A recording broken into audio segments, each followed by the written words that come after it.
Hi everyone, welcome to this Lungleng show. For this episode, we are bringing one important figure in the state of Nagaland, and he is none other than Mr.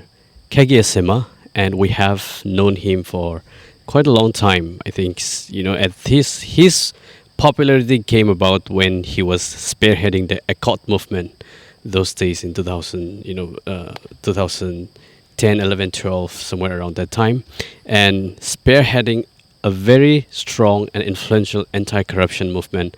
That was the peak of Accord movement, and Accord has done a lot of works fighting against corruption, corrupt activities. That could be some sort of a discrepancies that they found in the government, and after that he also went on to contest election from Congress, and I think we can touch a little bit on that as well. But also, one thing we would like you to know about him is he is a retired IS officer, and he has served the government for all his life. So he has served the government, giving his best, and now he is also very active on a lot of social issues, social problems that the Nagaland state is facing, whether it's individual level or whether it's the tribe level, Hoho level. He has been very, very active, and he is also, an author. So he has written some books. His books we can attach to the description if you want to just check out. That those are available online as well. So we are going to talk a lot on the issues that is facing the Nagaland state. And Nagaland State, of course, is written with a lot of issues. Issues as in not very, very problematic as such, but there are many areas to think about. So we are going to have this conversation, and I'm glad that he joins us for this conversation. Thank you so much, Uncle, for giving us your time to have this moment. Welcome. So we have, I think, one thing I really wanted to appreciate you was you were the first guest when we started this podcast. Yeah. So we didn't tell you, but you were the first guest in the end of 2019, and I really appreciate for the fact that you accepted us, although we were not known by anyone. Thank you for that, and I'm coming back, after having more than 140,000 audience that we have on our channel. Thank you so much for that. And since then, what have you been doing? Like after retirement, what are you busy at nowadays? Well, nothing really specific, but being involved with discussions on the Naga political issues especially, and then a little bit working as the executive council membership in the our Aizito mission Okay. field, and then join up with various discussions here or there on various issues, and the rest of the time I do a little bit of reading, browsing the internet, and waste my time. Okay. I mean, it's Nothing very much. I hope you're enjoying this very pleasant retirement period. Well, I work under my own orders, so at least that's the freedom I enjoy. Correct. Correct. Okay, great. I'm happy to hear and I'm happy to see you keeping yourself healthy. Yeah. I mean, like we discussed a little bit before also, we see that there are many things to think about when it comes to the future of the Naga people. Now, first of all, you have been very, very vocal about Naga political issue also. And people consider you as a very, very practical man, from a lot of perspectives. At the same time, there are a section of people who don't like the idea that you proposed when it comes to the political future of the Nagas for Naga as a whole, Naga National Movement. So how are you assessing the current scenario of the Nagas, like when we look at the political future? Some different, how to say, multiple negotiations from multiple groups that are going on. What is your assessment and what is your impression? I think it's about time that the Nagas begin to look at our world with a realistic perspective, rather than keep dwelling on the ancient period in which whatever political thought has been expounded. The realities have changed quite a bit over the years. Now, our present reality is that there are so very many factions that are supposed to be national workers, and the whole idea that all of them are actually fighting for sovereignty of the Nagas, and it boggles your mind because I just sometimes wonder how many kind of sovereignty we've been looking for with these 26-7 factions that are floating around saying that they are fighting for Naga sovereignty. And so I say, I used to question, please let me know exactly how many kinds of sovereignty are we fighting for that you have to be in this many factions. And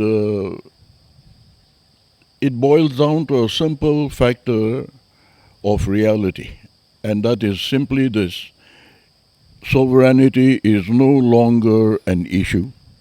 It is just a propaganda, a camouflage to do things that are very, very destructive for the Nagas as a whole. Taxation. You see, all the factions are independent of each other, and they are rampantly taxing the people. And the whole idea of this mushrooming of faction is purely and completely focused on the issue of taxation, nothing more, nothing less. They can expound their theories about Naga sovereignty and so on.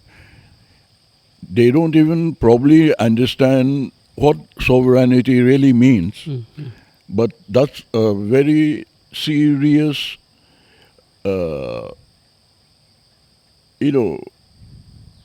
picture that they paint, because all Nagas from the beginning have always felt free as a people. And so that business of freedom is something that is in the heart of everybody. And so they get away with this emotional linkages with the issue, but at the same time, the public are suffering the burden of taxation for the last almost 70 years plus. I can imagine. Now, here the issue that I would like the Nagas to know is, be that as it may, the political negotiation that has been had for over the last 20, 25, 30 years now has actually come to a conclusion. The NSCN-IM has signed the framework agreement. The NNPGs have signed the agreed position. Now, these are agreements that has gone through a long debate of the history of the Nagas. That the Nagas were never under India at any given time, and I myself say that as a history student. You agree with that?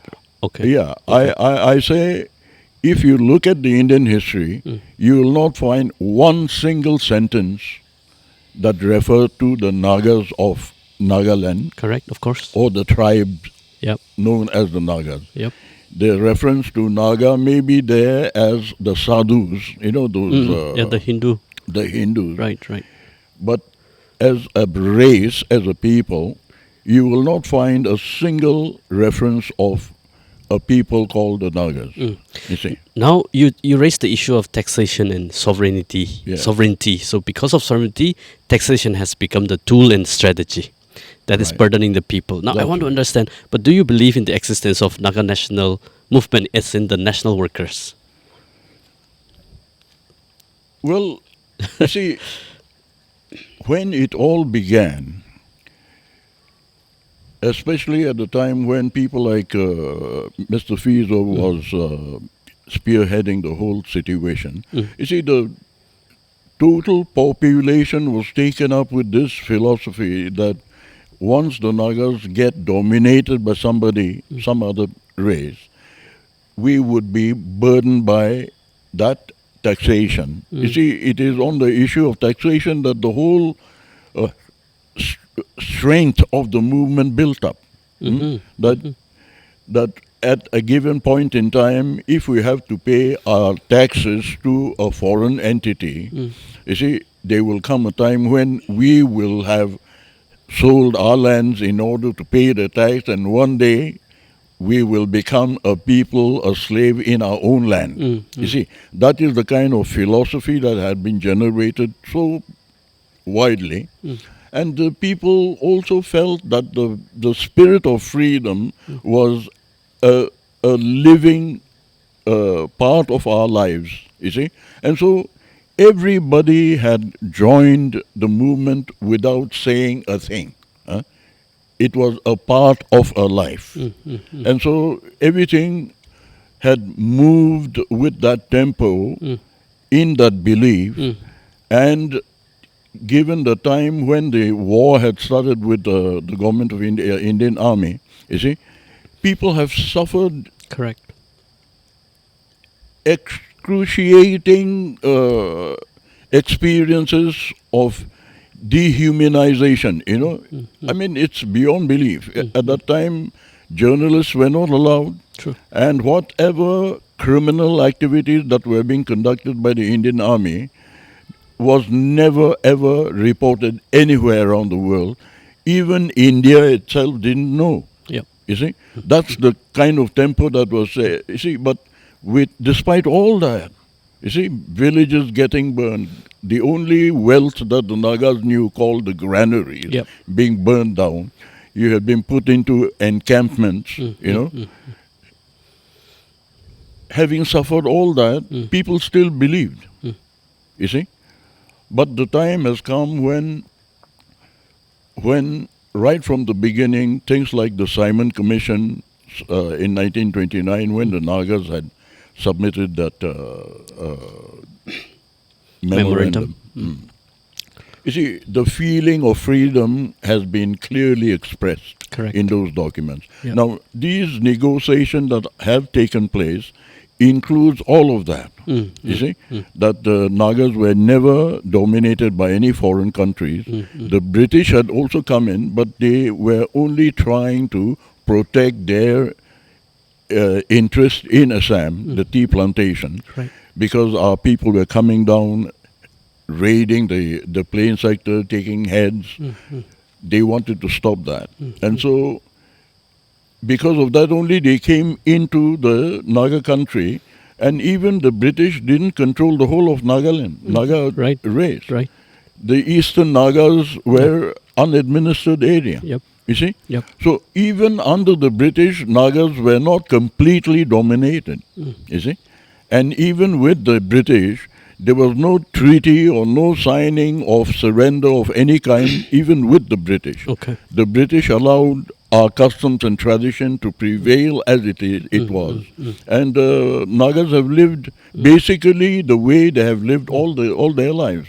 Now you have expressed the legitimacy of the movement at that very point of time. Absolutely. You know, freedom is a living part of our life. That's right. Now, how do you assess the current movement? Like, are they really indispensable at this moment, or is it something that even the civil societies can now take up and go on? Like, how do you assess comparing the existing national movement and the past national movement?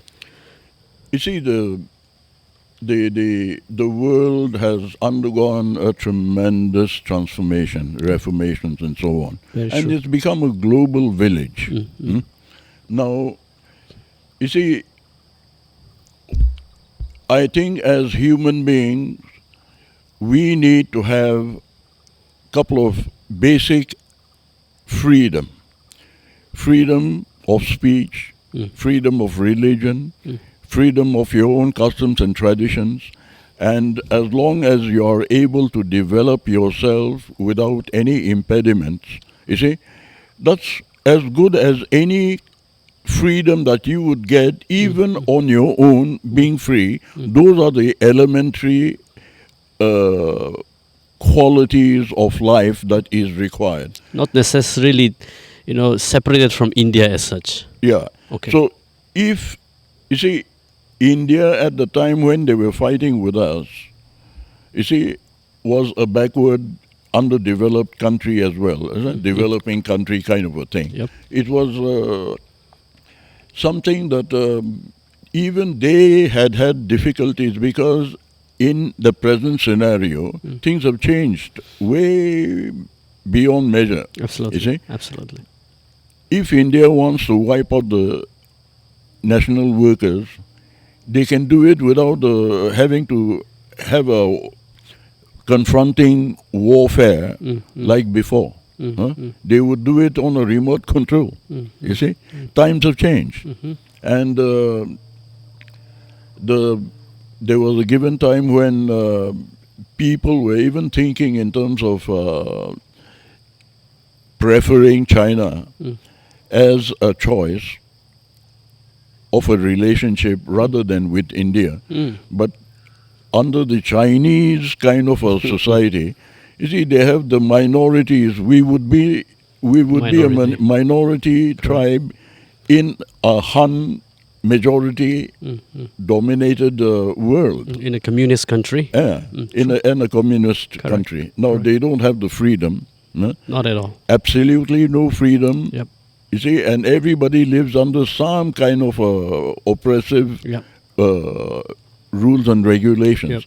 Now, why the hell should we want to go and join such an organization or a country Of course. when we have India that is giving us all the freedom with the dignity that we deserve? See, our identities are being acknowledged, that we are Nagas, that our religion is protected, our land is protected. We can say any damn thing we want as a freedom of speech, you see. When everything is on a liberal scale allowed and we can exercise all those freedom, it is far better as a matter of choice to be living with a country like India rather than with China. I agree. To begin with. Of course. Of course. Now, the other part of it is we do not feel that we are Indians. You see, the Nagas don't feel that we are Indians, that we are Indians just by circumstance. You know, I mean, Not voluntarily. it's not by choice. I mean, you see, and I used to, in one of our seminars down south, I had said this. You see, it's like a small little boy holding on to an ice cream lovingly, you know, and then a big bully comes and snatches it away from you. Now you are powerless. You're a small boy and this is a giant of a man coming and snatching it away. But this little boy just couldn't tolerate the idea that his rights have been usurped. He fought back knowing well he's not going to win. See? That's how you are using the metaphor between Indians and the Nagas? Okay. That is the kind of picture. You see, Nagas, we can say all kinds of things, think of ourselves as big warriors with spears and dows. Correct. The years of the spears and dows are gone. It's gone. You see? Yeah. But are you saying that since the big boys have come and snatched the ice cream, now the small boy has to just accept it and be with him without having the ice cream? Are you saying that? Well, so while losing the ice cream, Right. the boy might have lost the ice cream, but then the man allows him other freedom Okay. and says, all right, I have done you wrong, but anyway, I will allow you all the freedom that is duly honorable to being a human being, right? Let me provoke you. Now the big man is giving back to the boy all that he deserves, all that he wants. Right. But he said, now you're going to take my surname. You're going to be my family. You're going to be called Indian. And the small boy doesn't want it because he thinks he's different. So how would you like to, assess on integration of identity as an Indian, because Nagas were so proud to be Naga, and like you correctly said, Nagas were never proud to be Indian. No, the situation is to be assessed on a more pragmatic way. While you do not willingly accept an identity as an Indian, the fact remains that India also acknowledged the fact that we are Nagas that have joined them. There is a matter of, you see, the dignity and the honor and the identity that is being protected. And so when the national workers have had this agreement that I talked about, they have covered the history from the 1929 Simon Commission and 1951 plebiscite, and then declaring of independence one day before the Indian independence and so on. All of these issues have been thoroughly debated, discussed in the long course of negotiation between India and our national workers, you see.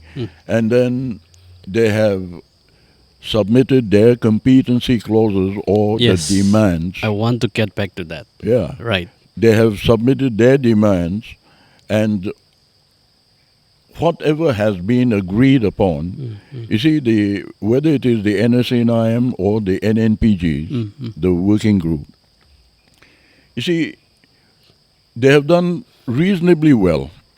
Okay. NSCN-IM thinks I hate them, but as far as I'm concerned, I'd look at each of the situation on a bare factual reality rather than to stand fearfully and say yes to everything that's damning as well. I don't believe in living a life like that. And so where they deserve credit, I say they have done reasonably well protecting the identity and the rights of the Nagas in that Competencies. agreed The framework. framework agreement. Okay. But you seem to have had some access to the competencies as you That's normally. So you can shed light on that, like. You see, in as far as the competencies of the NSCN-IM is concerned, as I said, they have done reasonably well in Okay. as far as the various category of Naga identity being protected, I our see. rights being protected, and I so on see. and so forth. Okay. And the only difficulty here that I cannot swallow is the manner in which they are peddling half-truths and falsehood, not being honest with the people. You see, I have even said, after a long discourse, even if they bring home a chicken, Nagas will still be happy and pat them on the back. I see. But the way the NSCN-IM has worked out these competency clauses, it's damning for the Nagas of Nagaland. Okay. You see, on the general matters, it is fine. Okay. But when they say shared sovereignty, their definition of shared sovereignty is that Naga have got a regular sovereign kind of a status that is being, and the powers are being shared with the government of India. Okay. They are trying to impress our Nagas that they have been able to actually achieve sovereign status. Okay. The reality says entirely different. Every clause where they talk about development or infrastructure or anything to do with the future of the Nagas, you see, everything is concluded with will be funded by the government of India, including the Naga army, will be funded by government of India until we are able to stand on our own feet. Okay. You will see that clause again and again and again. You see, a sovereign nation right from the word go, is a beggar. Huh? Will be funded by the government of India until we are able to stand on our own feet. I don't think Nagas are ever going to be able to stand on their own feet if we are going to follow the same yardstick of our present existence. Okay. Anyway, that's part of the thing. Right. The damning part that I'm talking about is, first of all, NSCN-IM looks down on all the other NNPGs saying they have surrendered. But in as far as the NSCN-IM's competency clauses verbatim, they have said all the competencies that they have put up to the government of India and has been agreed upon shall constitute, on a compressed situation, constitute the Yazabo, or the constitution of the Nagas. Okay. The Okay. competencies, okay, Okay. number one. And that it shall be a separate chapter in the Constitution of India. Within the Constitution of India. Yeah. Within the Constitution of India, what does that mean? You see? And it is, I'm not just making this up, Okay. it is written by them. Okay. Okay. It is in their competency Okay. that the Yazabo shall constitute all the competencies that they have put up to the government and agreed upon to be put as the Yazabo or the Constitution, which will be a separate chapter in the Constitution of India. They themselves have written it. Okay. Okay. Okay. So when you say that and then accuse the other NNPGs that they have surrendered, if this statement that they have made, if that's not a surrender, what is? That's not a definition of sovereignty. If it is within the Constitution of India, it is not sovereign. Okay. And so this is one area where the NSCN-IM has not been truthful to the Nagas to begin with. Okay. Now, there are other damning part of it which I am vehemently against, and I am vocal about this, is the Pan-Naga Hoho. Pan-Naga Hoho is a forum where all the Nagas from everywhere beyond the state of Nagaland are to be part and parcel of that membership, of the forum. Now, they have structured the Pan-Naga Hoho's powers and functions in such a manner, like, for instance, the Pan-Naga Hoho, in the so-called Naga Nation, as they describe the state of Nagaland, there will be upper house and the lower house. Okay, right. In the upper house, the Pan-Naga Hoho will have the authority to nominate 6 members into the upper house. Okay. Okay, Okay. that's one. 2, all issues on education and development, the government will consult the Pan-Naga Hoho. Okay. So government means which government are they talking about? The Naga government as post-solution. or the Naga Nation. Okay. Okay? Okay. And so it means that you have a statutory government mandated by the people that forms as a government that governs. Now, Pan-Naga Hoho is an entity that is going to be a body that is going to continue its directives in matters of education development. When you say that, it covers everything. Okay. And they want that they should be consulted. Number 3 is they have said Pan-Naga Hoho executive members, the president, vice president, chairman, or whatever they call, and the members, shall all be equivalent to a cabinet minister. You see?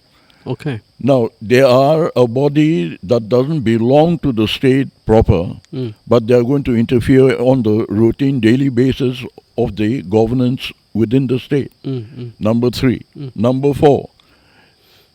They called the state of Nagaland, they said the state of Nagaland will cease to exist because it's going to become a nation. Okay? Now, when you say a nation, it sounds good. But the undercurrent meaning of that is that all Nagas living in Manipur, living in Arunachal or Assam, are also therefore part and parcel of that nationhood. Okay. Okay. Okay. They are citizens of that nation. Okay. Okay.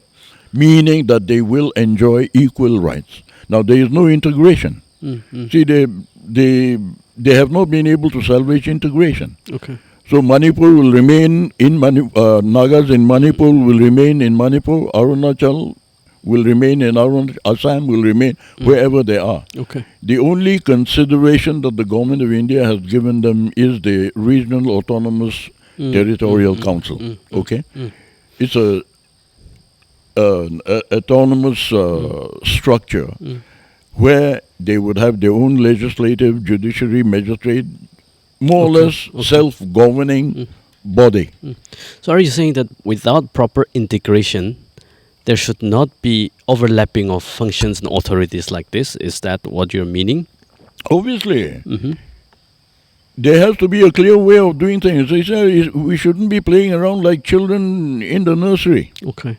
And will that band Naga Hoho, the members of that organization, will they be elected, or will it? What was your impression? You see, they have talked about population-wise representation of all the tribes. Okay. Now they can be selected or traditionally elected or whatever manner. Those are yet to be more or less clearly defined, but more or less they would be population-wise representation in this forum. Okay.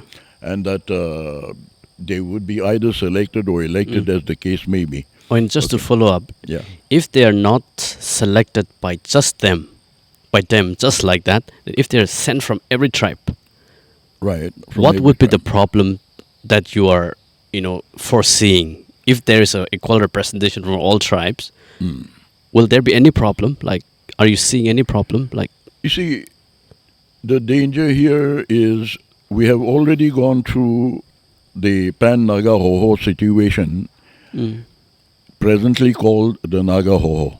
Okay. Okay? That Naga Hoho is a misnomer. Okay? It's actually Pan-Naga Hoho because it is representing Nagas from everywhere, not only from Nagaland. Right. But because of the discrepancy in the norms of membership, you see, where tribes were taken into account, the population was not the criteria, it was the tribes. Now in Manipur there are so many small tribes with maybe 30, 40, 50,000 as a people and a tribe. Put them together and they become the majority, you see. Okay. And so this presently the Naga Hoho is still functioning under those norms. You see, that's one of the basic reasons why the Nagas of Nagaland withdrew from this forum, because we became a minority when it comes to votes. When it came to any kind of a decision. Okay. You see. Okay. And so Nagas from Nagaland have all withdrawn from that because they didn't like that environment. And that's going to be the same thing. I think that's a legitimate concern. Yeah. And so if the structuring of Pan-Naga Hoho is not properly thought about and where tribal representation according to population is properly worked out. You see, this business of tribal representation itself has been quite a damning experience. And so I think this is an area that they have still not been able to work out the modalities concretely maybe. But they have said that Pan-Naga Hoho, you see, what actually transpires therefore is that the Pan-Naga Hoho becomes a very important forum that's going to meddle into the affairs of the state of Nagaland, meddle into the state of affairs in Manipur, Arunachal, Assam. You see, they are an independent body that floats around in all the territories. issuing their own diktats and commands. Okay. And when they say they have to be consulted, you see, I mean, the intention is that they will maintain the control. And so it is a homework of this nature that the Nagas are blind about because they are keeping the whole document secret. You see? It's only a handful of people that just had a whiff of it. I have seen the completeness of it, and I have seen the damning part of it. So without integration, when you are talking about that kind of a forum that's going to actually interfere in the day-to-day functioning of a government, that's damning. And just as much as IM is doing now, they are running a serious shadow government. You see, the state government may be there, but they are behind the curtains, Okay. dictating terms. Now, just to get to understand you better, suppose if Nagas were to be integrated, do you personally believe that yes, Nagas have the right to integrate and live as one people? Or you are like, no, let's just keep the existing status quo and let's live separately as states wherever you are, we're happy with that. No, I mean, I think on a bigger picture, it's definitely a better thing for the Nagas to integrate Okay. by way of geography, by way of people. You see, all the resources that are there in all the areas, and for that matter, Myanmar. While, you see, these partitions had really fractured the communities, you see, if you include territories in Myanmar, Manipur, Arunachal, and Assam, we become a very serious, even as a state, we'd become a very serious state. Yeah, true. And our representation in the parliament would accordingly increase. Our influence in the national scenario would increase. Makes sense. You see? Yeah. But because of the fragmentation, we are pieces from here, pieces from there.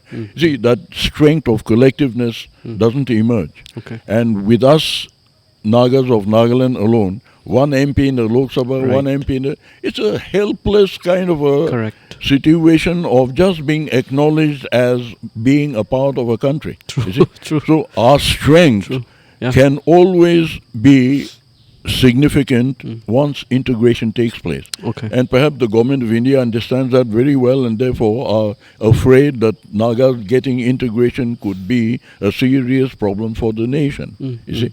So they have, you see, even they themselves, when you argue, government of India, people that represent them, they also acknowledge, yes, the Nagas have a right to integrate. But under the present political scenario, every state has its own intentions. And if we just decide the Naga integration, it would disturb the political scenario in Manipur, Arunachal, Assam, Yeah. and Myanmar, of course, not within our control. Okay. It will destabilize. And therefore, while the government of India also acknowledges the right that the Nagas have a right to integrate, it cannot be ordered. It has to be democratically worked out, True. which is an impossible situation at the end of the day, because such integration cannot be without any turmoil. There will be a fight by every state. And so just to solve one problem, the government of India doesn't want to create 3-4 others of equivalent pressure points. And so for them, it's more pragmatic to let the Nagas live wherever they are. Now, under that circumstance, it is good, even if it's not integrated, if the Nagas, our Naga brothers living in Manipur, Arunachal and Assam, get their own independent capability to do what they want, develop themselves without having to beg from the Respective state itself, states. respective states. Right. Okay. They get the central funding directly, have their own governing system set up, and they make decisions for themselves. So once this is allowable to all of them, then I say, well, integration is definitely the best.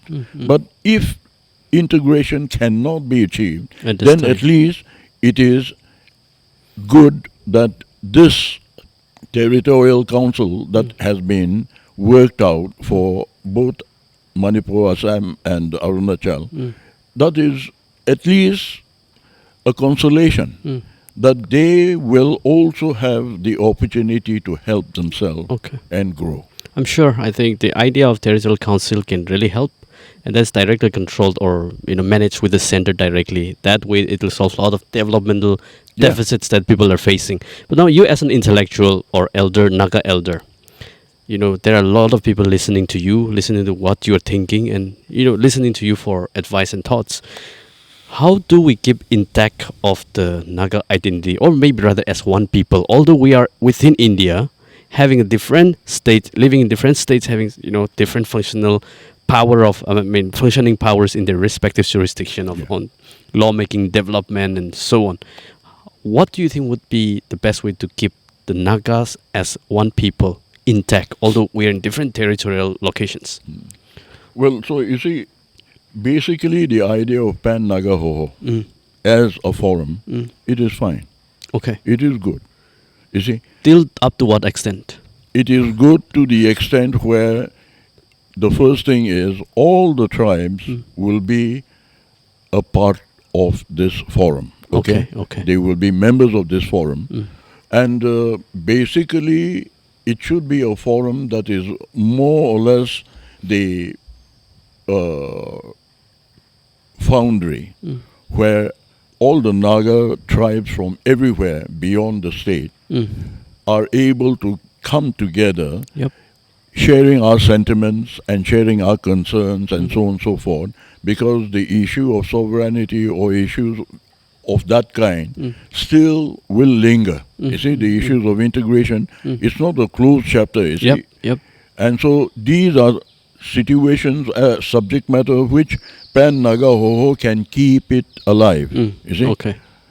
So if it is just only a forum where cultural and social interlink is being maintained, it works well to keep in contact, in close interlink with the rest of our Naga brothers.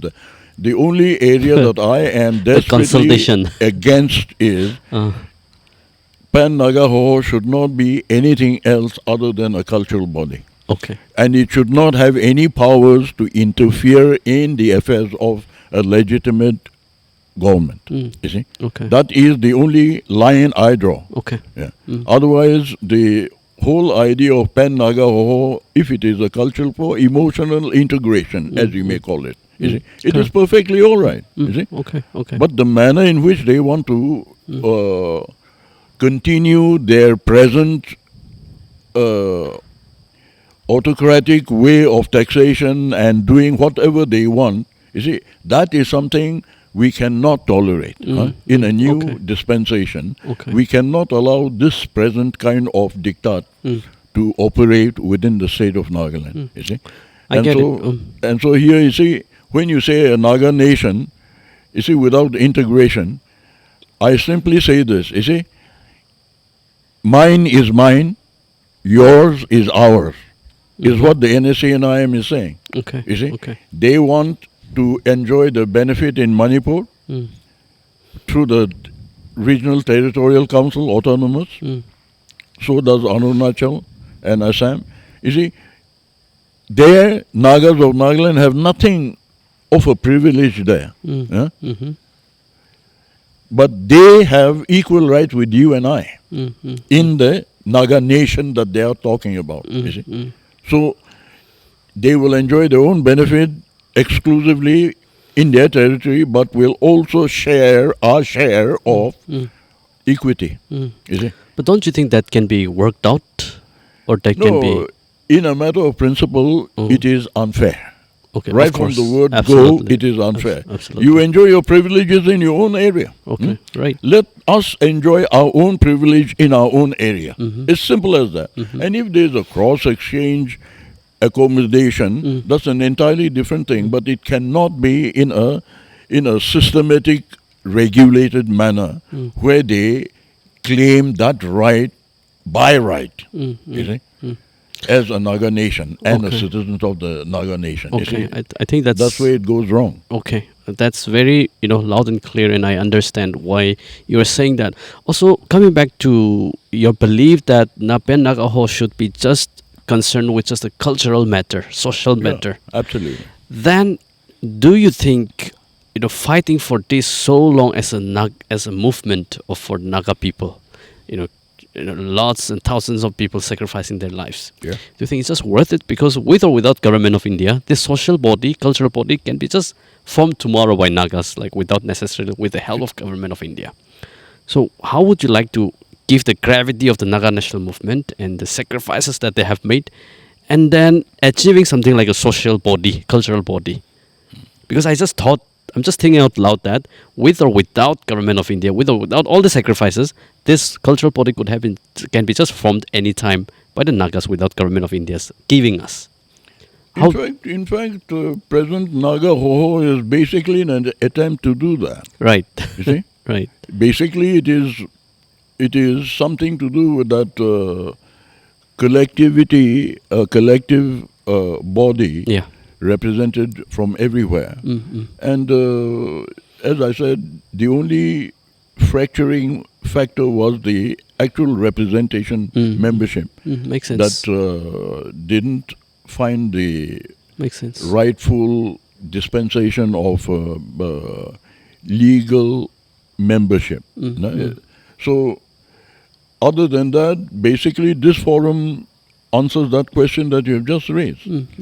Now, here the issue that presently the Nagas need to understand about the Naga National Movement and whatever is going on is, you see, I'm of the opinion that whether it is the framework agreement or the agreed position, Yep. these are long debated conclusions where all the Naga freedoms and rights and dignity and identity, everything has been packaged, discussed, and arrived at, called the agreed position Okay. or the framework agreement. You see, they have covered all that distance, you see, Yeah. and come to a conclusion called these two agreements presently.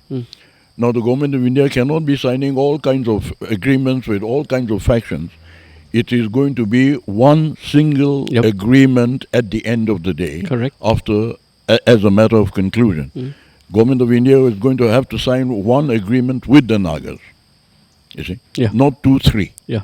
So, the logical conclusion is put the framework agreement In a great and the position. A great position. agreed position, all the competency clauses that the government of India has agreed upon, Okay. they should be compacted into one document, Okay. designating exactly what our identity looks like, what our rights are going to look like, what our future is going to look like. Put it into one single document so that all the factions, IM and the rest of the other factions, however fragmented they may be, all should be prepared to sign it. You see? That way, the solution comes to a reasonable, acceptable conclusions, not like 1975 Shillong Accord, Okay. or even like the 16-point agreement that the NSCN-IM, including even the state government, people like Mr. Rio, at a given point in time was openly criticizing 16-point agreement, Okay. where he has been plucking all the fruits of 16-point agreement. You know, I mean, hypocritically doing this kind of antics. Huh? But all of these things didn't have the compactness of all parties coming together into one platform to say, okay, we have done the best we can, and this is the final bit. There is no spillovers, you see. That is the kind of conclusion that is required. And therefore, since the national workers have worked very hard and created this framework agreement and the agreed position, I think it is about time for the Nagas to say, I think Nagas as a whole must agree to this proposition that the two agreements should be compressed into one single document for a final picture of a solution that all sectors, the national workers, the civil bodies, the Naga public, all say this is it. You see? I think that'll be very, very ideal so And that there is one voice. And so right now, the government of India is still fumbling around because of the disunity within the Naga community.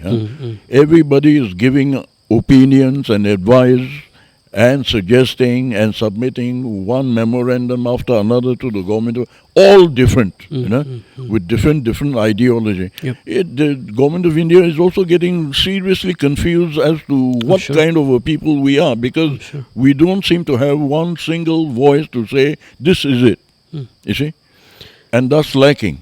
Do you think it's partly because of we lack that common platform where Nagas can voice out together? Yeah. But do you think the dismantling, partially dismantling of the Naga Hoho was a good idea?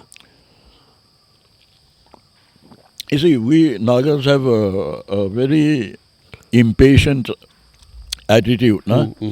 If there were fault lines in the formation of a membership, they should rectify it. But the forum itself should not have been reduced to its present status. All the Nagas should have been there.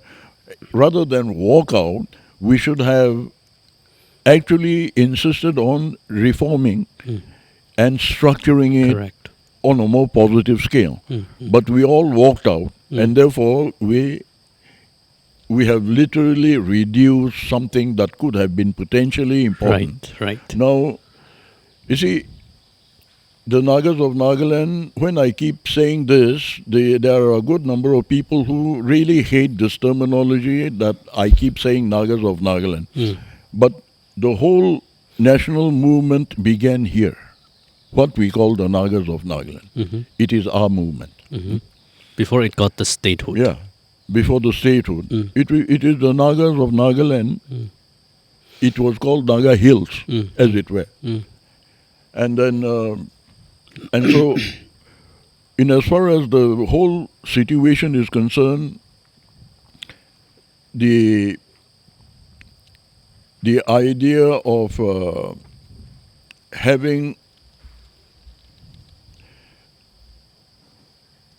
this integrated establishment, or the actual desire to want to be free and so on, so everything had been compressed into one single feeling.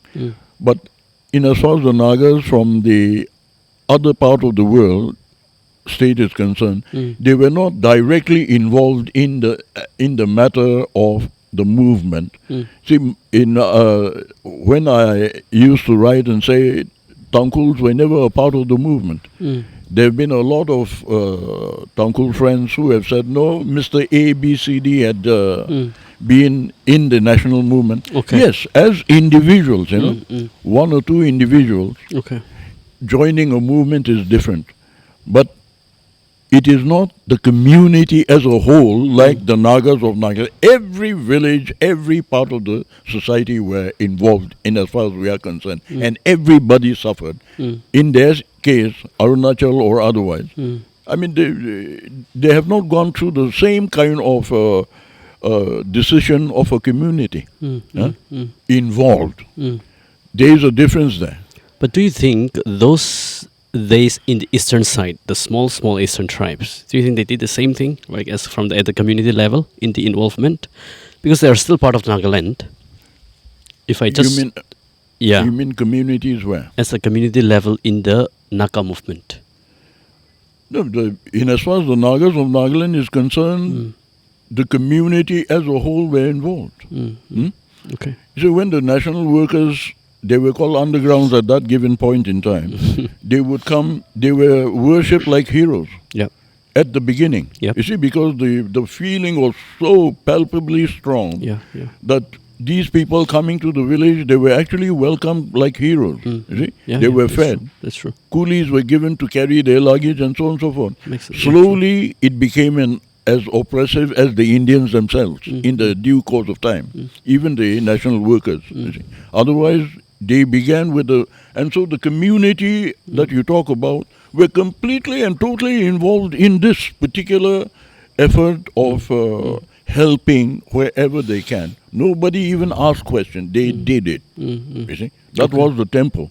You see, that's the difference between us and the rest of the Nagas out elsewhere in Manipur or Arunachal or Assam. Okay. Just to give you another maybe a provoking question. Now it's important that people from here started it, which is like that saved our identity from the beginning itself. That saved our history. Now also the other side, the southern side, Nagas will say, yes, we are the ones sustaining it now. So I'm not assuming that you are saying that the beginning one is more important than the one sustaining it, or are you saying that? No, look. You see, in as far as I'm concerned, if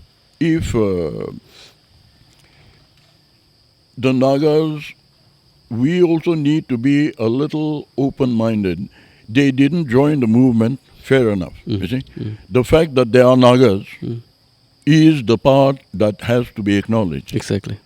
And so, whether they joined the movement or not, as long as they have realized the importance of it, and that they have joined it, and because of the fact that they were more educated, the Southern brothers were more educated than our Naga brothers. Why do you say so? You see, when the movement began, Okay. all the main force that fought Okay. involved people that didn't have any education. It was a time when you were By strength. counted for your Yeah. physical strength Correct. and the mental courage to stand no matter what. Right. You see? And our Nagas from Nagaland were complete and total in as far as that is concerned. Physically, mentally, they were prepared to die for the cause. You see? That was the tempo of the movement, you see? And so they had the courage to do that, but with the time when peace ceasefire had taken place and then you needed to start administering, you needed people who knew how to read and write. You see? Yeah. Now, many of these people, in as far as fighting is concerned, is fine. But when it came to intellectual kind of occupation, they were not academically qualified. But the Southern brothers had come because they were getting educated. And so people like Muiva, Okay. they were already MA. When they have come in, the national movement needed people who had the intellectual prowess. I see. And so they fitted into the whole system snugly, and because of the fact that they were literate, they were being depended upon. Therefore, their influence grew. I see. And therefore, they have taken over the whole managerial governance because of their literacy. I see. You see, whereas the best of our lot from Nagas in Nagaland, not that Nagas didn't have any literate people, they were there. But then it was not comparable. I see. And so necessarily the tempo of governance had been taken over by our Southern brothers, most of whom were all well-educated people. It's just the circumstantial situation. So because of that, they have slowly overtaken the whole organization called the NSCN-IM, for instance. And now they are commandeering the totality of everything. Now there are Nagas in that fold, in the NSCN-IM. But I've basically called them, in one of my writings, I insulted them quite a bit. I called them eunuchs in the Tongkul harem, you see? That includes the chairman himself, like, which is your tribeman? Who is your tribeman? Right from the beginning, I've even called him a window dressing. Okay. When he was still alive. Okay. Within our own family circles also, the very serious objection, people feeling bad that I was being too outright in my condemnation. Okay. But the Nagas in the NSCN-IM, there aren't any among them who is capable of standing up to question Mr. Muva's policies. None. None. Across the board. And so they are totally commandeered by a handful of Tangkuls. And the Tangkuls in general think that I hate the Tangkuls. I'm not against the Tangkuls. You don't, right? You don't hate, right? I don't hate the Tangkuls. I'm only questioning the Tangkuls in the NSNI who are dictating terms, and they are being quite irrational and arrogant and egoistic about every damn thing. You see? As far as I'm concerned, let them listen to what I'm saying now and let me see what they have to say, because that is exactly what the reality is. I think you have been writing on that as well. So I don't think it's going to be very surprise statement that you're making. It's very surprising because I think you have been writing on that like very bluntly as you think. These are something that has to be told the way it is. Okay. There is no camouflaging a situation such as this. Okay. So when the Nagas themselves are helpless, you see, they are all there as opportunists. Huh? Little crumbs that fall from Mr. Muiva's table is all they want to garner that privilege. That's about it. And so when the movement itself belonged to us, you see, Tangkuls as a people, they may be Nagas, but history is not behind them, you see, because they never were a part of the national movement, you see. So, in real sense, Naga history does not back them up to the hilt. It doesn't. See, so they have usurped the whole movement, and now, in fact, they are spearheading the whole situation.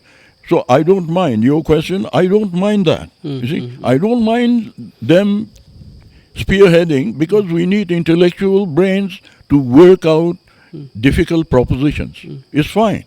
And so if they are capable of that, I say, well and good. The only difference that I make and draw a line is, be honest about what you're trying to do.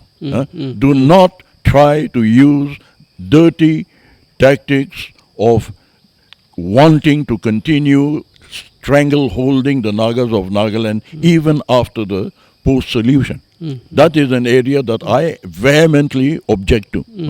So such a picture of Pan-Naga Hoho dictating terms to a legitimate government, state government, is something that I do not subscribe to.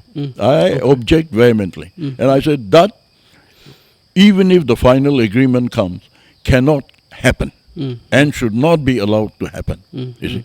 And therefore, today I'm just talking about the two agreements that should be put together into one final agreement where all, including NSCN-IM and all the factions put together, should come to a common platform where they acknowledge that one conclusion, that the two agreements should be put together into one document of the final solution, and all of them would be prepared to sign.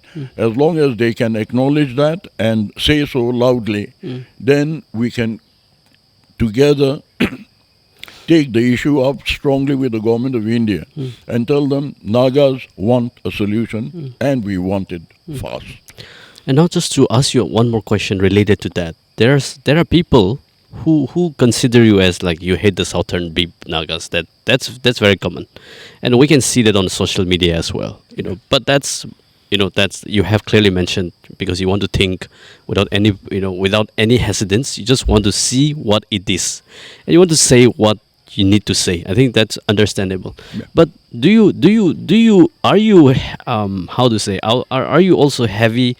Do you also heavily come down as much as you do with the IM competency, with the NNPG agreed position as well? Or if there is anything that, or do you agree with the NNPG's agreed position wholly, or like have you studied and assessed that?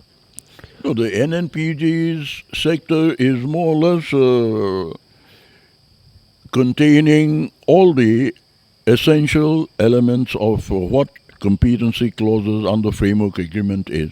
Okay. It's basically More or less the same. more or less the same. Okay. You see?